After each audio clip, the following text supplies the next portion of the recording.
Love marriages కి caste feeling ఏంది? చదువుకునేటప్పుడు జాబ్స్ వచ్చేటప్పుడు రిజర్వేషన్స్ అంటున్నారు.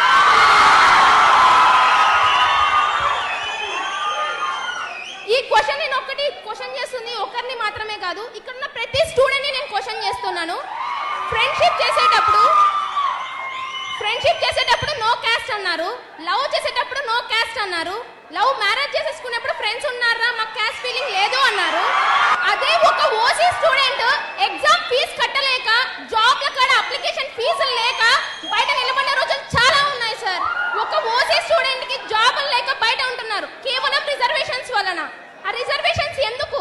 ఇంకో క్వశ్చన్, ఇండియా ఇప్పటికే డెవలపింగ్ కంట్రీగా ఉంది, ఎందుకు? ప్రతి ఒక్క గవర్నమెంట్ సెక్టార్స్లలో రిజర్వేషన్ అనేది ఖచ్చితంగా ఉంది. ఓసీ స్టూడెంట్స్ కి 1000 రూపీస్ అప్లికేషన్ ఫీ ఉంటాయి కదా, అదర్ క్యాస్ట్ వాళ్ళకి 250-300 రూపీస్ ఉంది. ఏ ఓసీల పేదవాళ్ళు లేరా? మేము కొన్ని బ్యాక్వర్డ్ ఎకనామీ, మాకు రైట్స్ ఉన్నాయి గవర్నమెంట్ జాబ్స్ తెచ్చుకోనికి, కానీ మాకు ఎందుకు ఇవ్వడం లేదు?